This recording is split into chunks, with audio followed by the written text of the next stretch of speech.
Welcome to the New Books Network. Hello, everyone, and welcome to another episode of Princeton University Press Ideas Podcast, a joint production of Princeton University Press and the New Books Network. I'm Mark Clovis, and today I'm speaking with Sophia Rosenfeld, author of The Age of Choice, A History of Freedom in Modern Life. Sophia, welcome to the New Books Network. Thanks so much. It's a pleasure to speak with you. And it's a pleasure to be speaking with you, too. I was wondering if you could start us off by telling our listeners something about yourself. Sure. I'm a professor of history at the University of Pennsylvania. I'm the chair of the history department there, and I'm a scholar of the history of democracy with a special emphasis really on the age of revolutions and the Enlightenment and what they've meant for us down to the present. Some previous books have been about common sense, about democracy and truth, and about language and revolutions. And now I'm working, as this book makes clear, on the question of choice. It really is a fascinating subject. It's one of those subjects that I find it's like omnipresent, and yet because it's omnipresent, we don't really think about it. What led you to write a book about choice and its emergence as a force in modern life? I think I can answer that question in two slightly different ways. On the one hand, I'm a historian of, just as you say, the obvious, the taken for granted, the kinds of things we don't really notice very much. And I'm always curious how that happened. And choice struck me as one of those things, like common sense, that we sort of accept as standing for freedom in modern life. But I'd long wondered how that had come to pass, especially since freedom wasn't always thought of the same way. But I guess the second reason for writing this book really is much more personal. I'm myself, I don't know about listeners, but I've found myself many times sort of in a state of real indecision and sometimes even paralysis in front of a lot of different choices, whether that's in, what to have for dinner or where to go or a variety of kinds of questions we confront all the time. And I became increasingly aware there's a lot of writing about the ways choice is actually constraining for people in many circumstances and also has some negative social impact. So I thought, wouldn't it be interesting to think about how we live now in historical terms and try to come to terms with the fact that we both celebrate freedom as choice and often feel a little overwhelmed and maybe even inept in face of it. It's I like how you're bringing your expertise as a historian of the modern world to this, because in one sense, choice is something that is, universal and has always been with us. And yet what you describe in your book is really how the options from which we have to choose have really multiplied in modern times, and how we have really embraced this as being one of the really rewarding features of modern life, is that there are so many options before us and we have this power.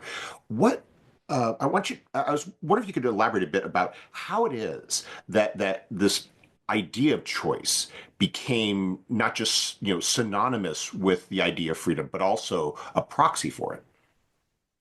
Yes, I think that's the great question in some sense behind the book.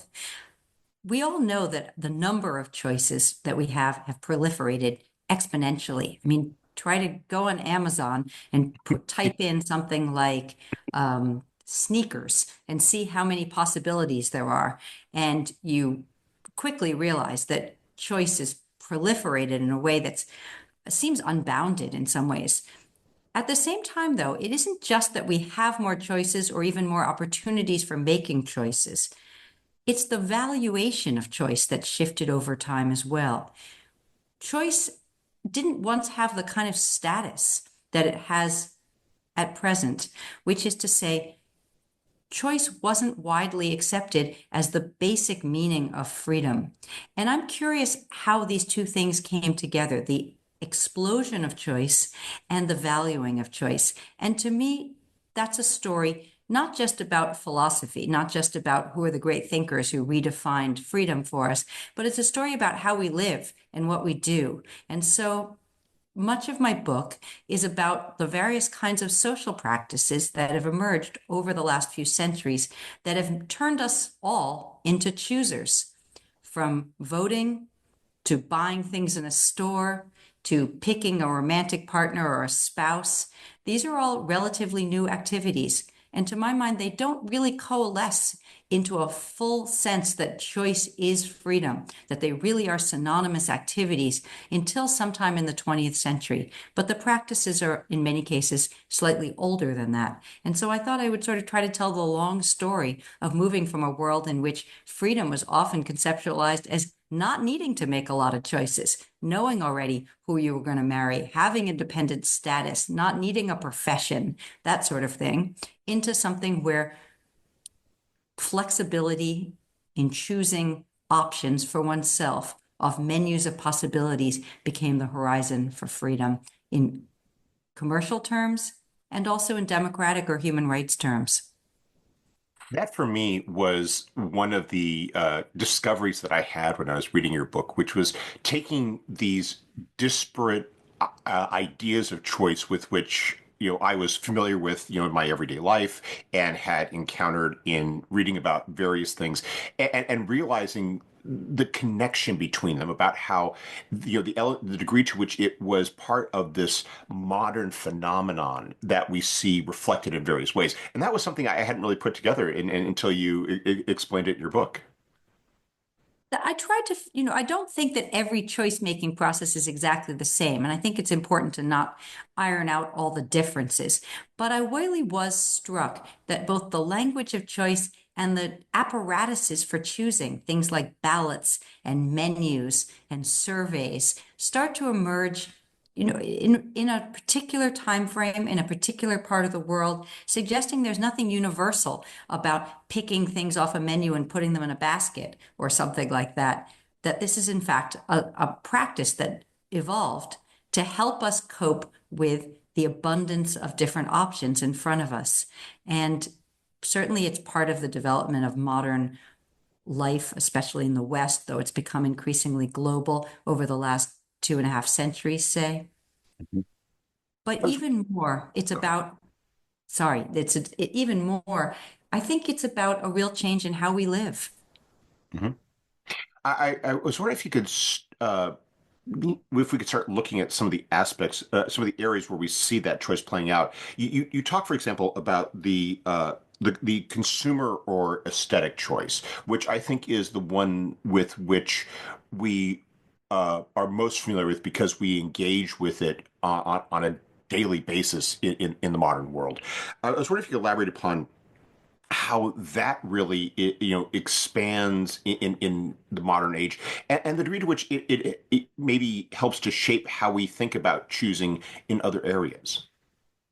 Yes, I think that part of the story, a big part of it, not the only part, but a big part of it is definitely the emergence of consumer choice and the idea, as you put it, of aesthetic choice, that sometimes we want to pick things just based on whether we like the red fabric more than the blue fabric or the checks more than the stripes, rather than some innate moral determination or something about just use value alone.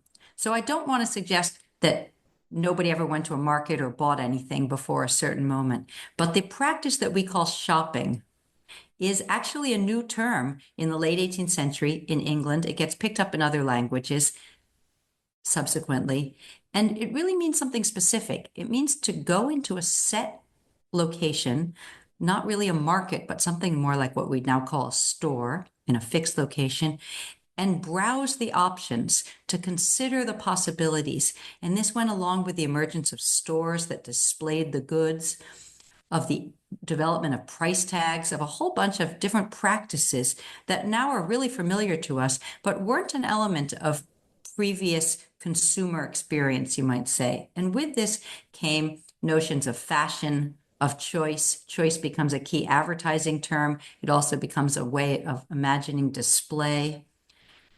All of this, I think, it's not so much that fabric, say, alone creates consumer choice, but it gives us a little window into the emergence of new notions of selecting for oneself based on criteria that are largely internal. I like this better than I like that. And this is, again, seems like a small sort of shift, but it's part of a global pattern where this cloth, for instance, with these patterns is coming from all over the world. It's being transported in a global and colonial context.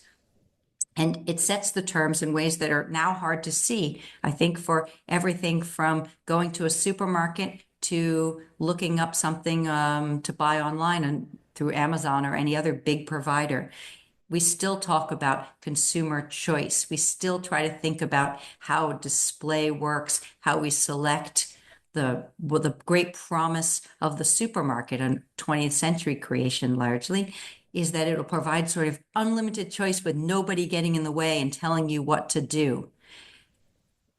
It makes me think That's a about long how, story. sorry, go ahead. No, that's a long story. It makes me think about how one of the criticisms you see in American politics today is the fact that we don't have that same type of choice. How it's always we always have to choose between lesser two evils, or that we reduce it to a binary choice. And I'm reading that made me think about how how we're conditioned by the fact that we're used to in our daily lives we expect that, and while we may complain about having too many choices, we always seem to lean towards preferring to have too many rather than too few. That's an interesting question because too many can be a problem too. I'll give you an example, and we'll turn to politics for this.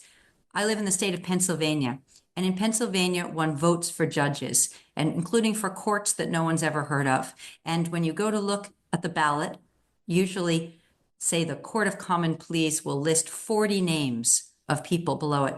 None of them are known to the general public. And it almost seems like a lottery, or maybe it's just who's listed first is most likely to win. But the average voter is unable to do the research and maybe uninterested in doing the research on who would be the best suited judge for a variety of courts that they don't know what they do, people with roles they don't understand. That's a kind of strange democracy that's closer to a lottery of sorts because the order of the names on the ballot is actually determined by a lottery, and that's how people end up winning.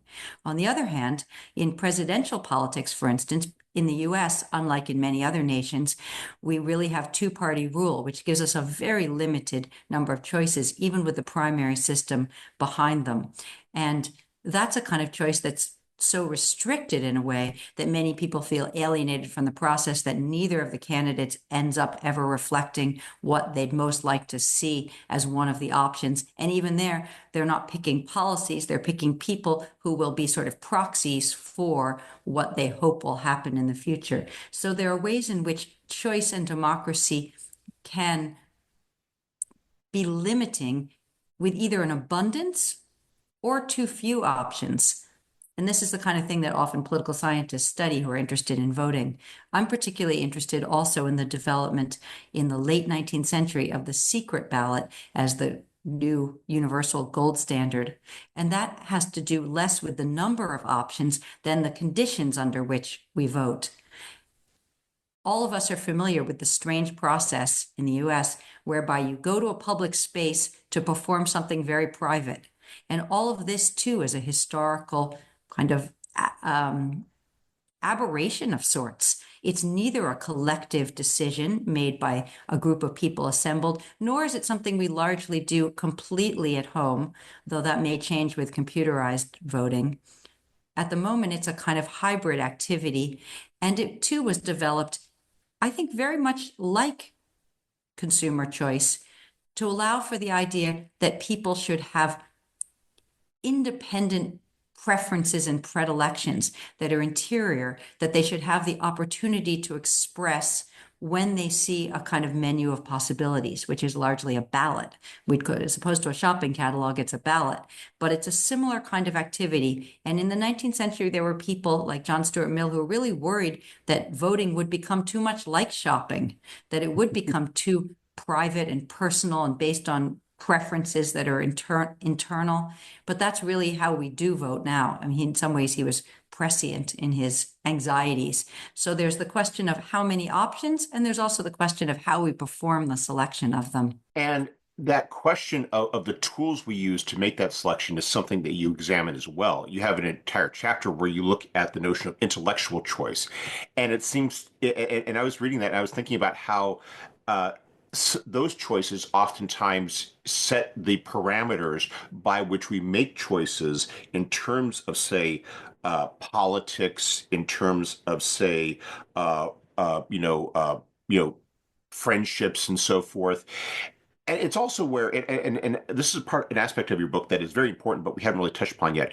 You also examine the notion of choice from the standpoint of gender, and it really it really helped me to appreciate just how different that question of choice is between men and women, and how for women it is a very much of a different framing than that has been that men are have might have become acclimated to.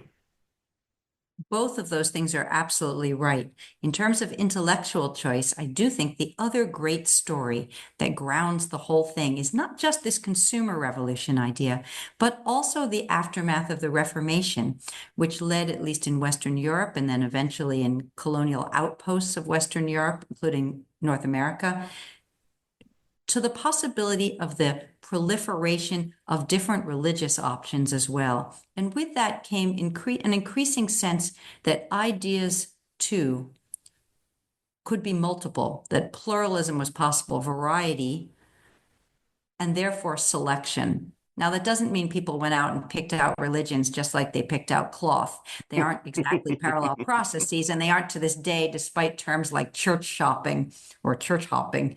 But that said, the growth of reading material, of multiple kinds of preachers, of entertainments, all of that too led to the possibility that ideas like things for the house or the body could be selected again based on what appealed. So I'm particularly interested, for instance, in this process called commonplacing. Some people may know what that is. It's still sometimes done. It's like scrapbooking, where you collect ideas in a sense that appeal to you. But for that to work, and it's a big hobby of the 18th century into the 19th century, for that to work, you have to think there are lots of ideas out there, and I get to select for myself the ones I want to hold on to. So intellectual choice, like consumer choice, I think is a kind of grounding for the whole larger story that emerges in its wake. But gender, you bring up gender, and I do think thinking about women is a particularly helpful way to really understand the parameters of choice. And you might say, why women? But there's a good reason, because in some ways, women were the paradigmatic choosers. Women were the first consumers, and what they did was often understood in very negative terms in the 17th and 18th centuries, that women were picking things based on just whim or fancy, that they didn't have any self-control. All the sort of stereotypes that would go with the out of control shopper were there early on, and tagged women as sort of modern choosers in a negative sense, unlike the sort of stoic male chooser who just chose what was right over what was wrong. But over time, as the model of the consumer actually gets developed in lots of different spheres, and as men turn into choosers too, women are left out of a lot of modern forms of choosing, politics being the most obvious, but many other forms as well. And thus, choice also becomes aspirational for women. And I don't think it's an accident, if we want to jump all the way to the 1970s, that reproductive rights gets framed as a matter of choice. For one, it's been a horizon for women agitating for choice in spouse, agitating for choice as voters, agitating for choice in education. This sort of follows quite naturally, but also because choice by the 1970s has come to seem so obvious in its appeal, not least in the United States, but even in France, the big pro-abortion rights organization is called Choisir, or to choose, in the 1970s, precisely because choice has become something nobody's really opposed to. It isn't a claim that abortion, for instance, is a good thing. It's not a moral argument. It's an argument for choice itself as our moral value.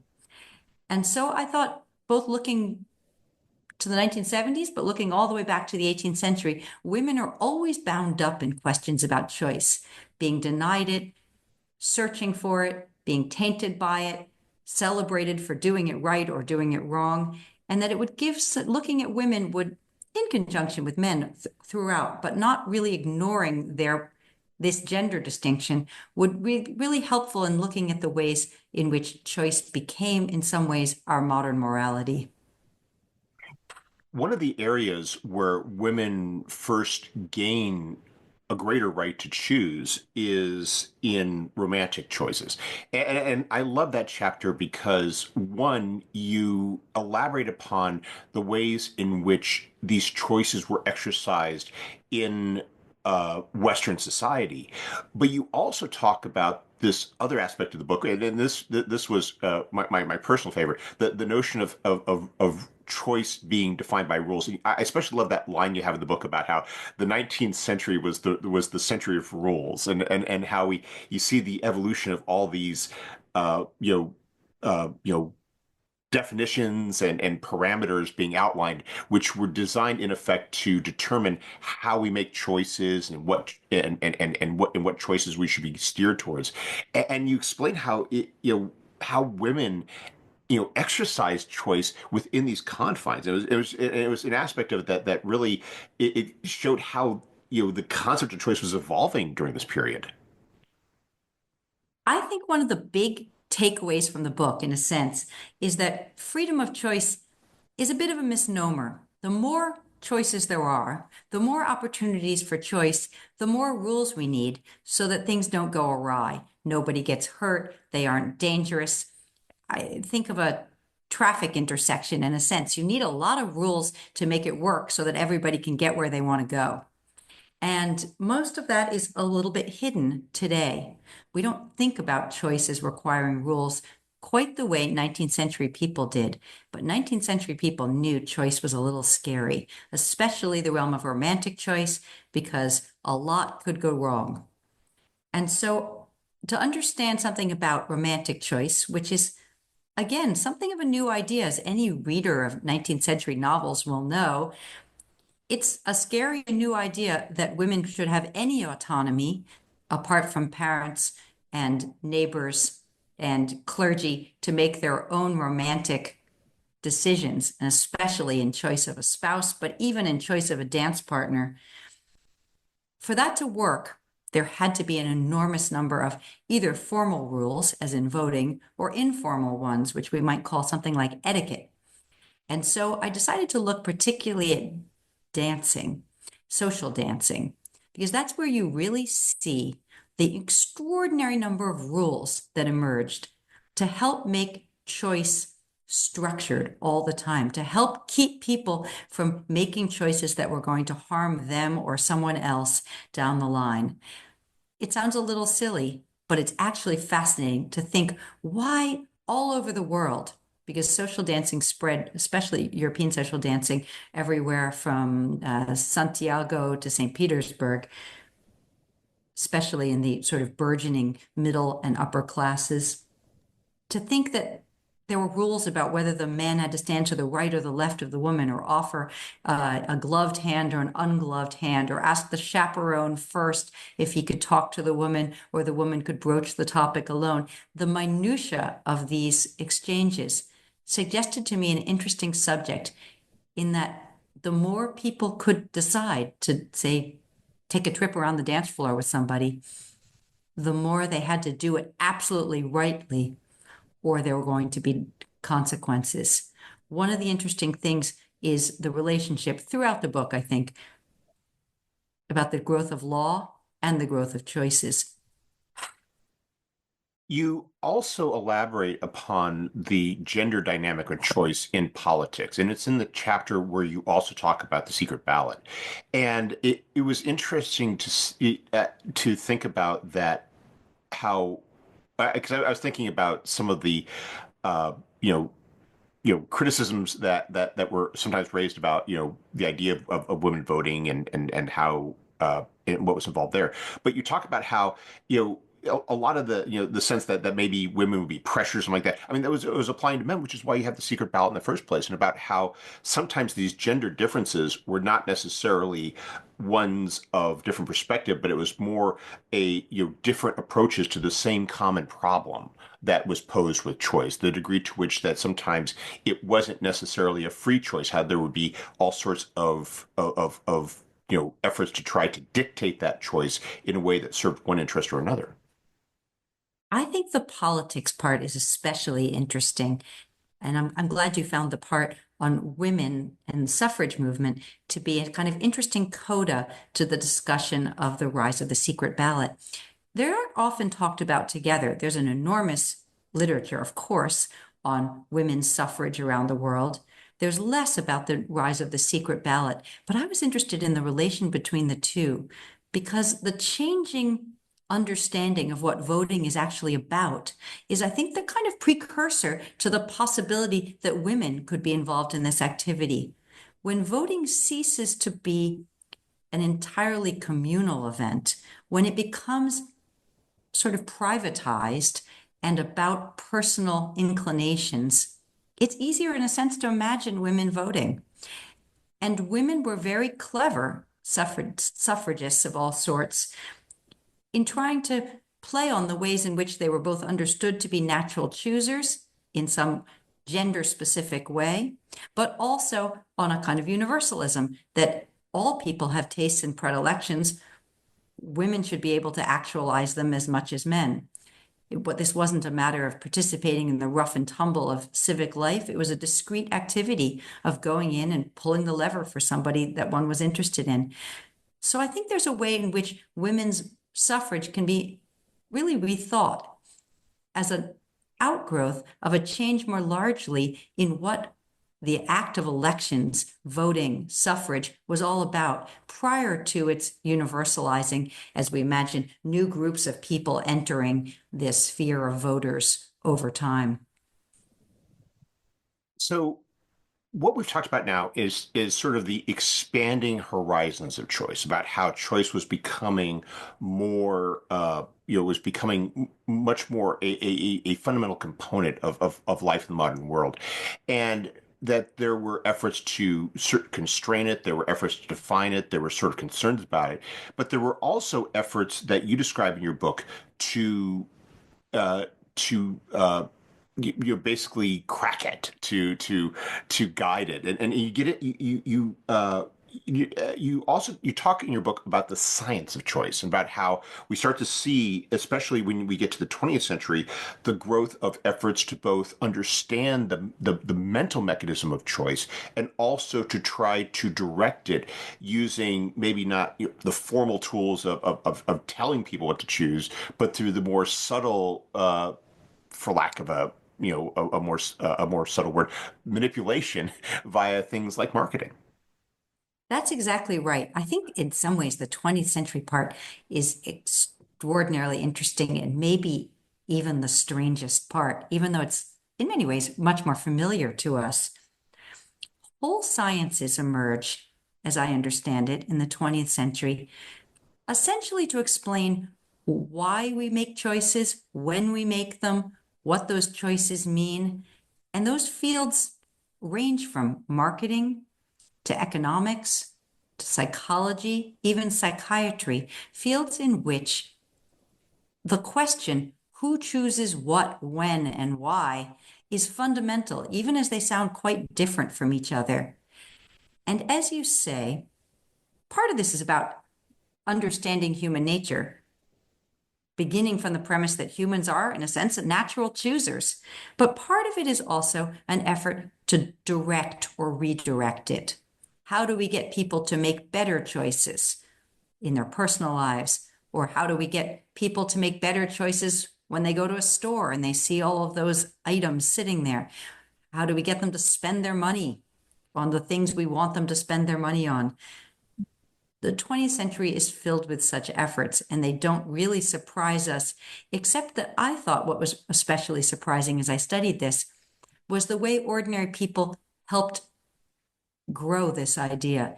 It might sound rather top down, like a bunch of, economists kind of simply forced everybody into this role. But throughout the 20th century, I'm fascinated by how many people, ordinary people, participated in all sorts of surveys and marketing experiments and test subjects. And we still respond all the time to polls and things, which in a sense helped not just the experts, but ordinary people conceive of themselves as naturally choosers in a world that looks a lot like a marketplace.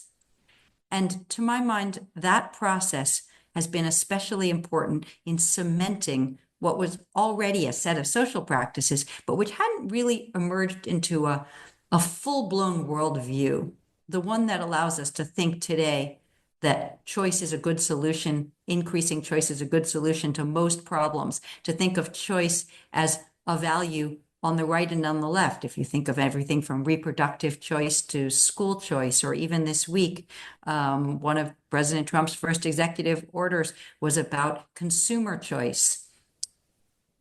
Where's that coming from? I think it comes from a sort of instinctive sense today that to be a chooser is to be a human being. It's to be an autonomous person. It's to be a person who gets what they want in life. And I'm interested in how we learn to do this, but also these sciences that emerged in the 20th century, convincing not just us, but also policymakers that this was the best way to kind of conceive of humans. And to this day, much of politics is about getting people to tweak, expanding choices, but getting people to tweak their own selections to fit the criteria either of businesses or of the federal government or of other entities beyond oneself, even as we talk a lot about freedom of choice. It fascinates me to read your book and to think about how today so much that we've gone from the notion of the study of choice to where it has become this intrusive obsession to where all of this information about the choices we make is collected, sometimes whether we want it or not. That sometimes we're asked, can we have these cookies follow you? And in a sense, what they're asking is, can we track the choices you make, be it on, what website you're looking at or what, bottled water you purchase. It's as though increasingly it seems like the whole focus of information is about trying to anticipate and thus predict and then shape the choices we make going forward. I think that's a really, really interesting kind of late part of the story, really the last section. We no longer need to constantly fill out surveys or send back reader cards when we read a magazine saying, do we prefer this brand or that brand? Our choices are being tracked all the time. Every time we turn on our computer, somebody is tracking what we're doing. Every time we pay with a credit card in the supermarket, our purchases are being tracked in various ways and sold. The interesting thing about, I think, about what's the very last stage of this, artificial intelligence in part, is that it helps increase the number of choices, but it also helps other entities learn about our choices and then also to steer us to certain choices. So it gives us, we're all aware of the ways in which all of our feeds and social media, for instance, show us things that ostensibly we would already like, whether that's in politics or in consumer goods or anything else. It is a big question going forward, I think. Certainly, I'm not arguing that choice is a bad thing. Choice is vital to many aspects of life, and it's been the source of liberation movements of a wide variety of sorts, from emancipation movements in the era of slavery to feminism in the late 19th through 20th centuries. But I do think it's worth asking when choice is unhelpful or even pernicious. And sometimes this explosion of choice today is really a detrimental part of our general social fabric, I think. We appreciate the time you've taken to speak with us, but before we go, could you tell us what you're working on now? What I'm working on now is, I hope, spreading these ideas in this book through talks and podcasts and other forms of writing. And in a sense, trying to bring some of the ideas that history provides into the conversation about how we're living now, how we want to live in the future, and what kind of world we want to create. That's my immediate goal, but I'm sure I'll get back to writing a new book one of these days. Thank you very much. Well, thank you. It's a very admirable goal, and I wish you the best because I think you've made very clear both in the book and here, this is such an incredibly relevant topic and approach to us today as people. Well, I appreciate that. And I do think this is one of those cases in which history doesn't give us direct lessons. It doesn't show us what to do exactly in the future.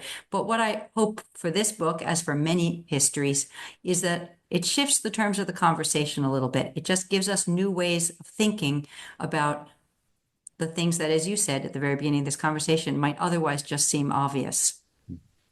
Well, thank you very much for your time, Sophia. I hope you have a wonderful day. You too. Thank you.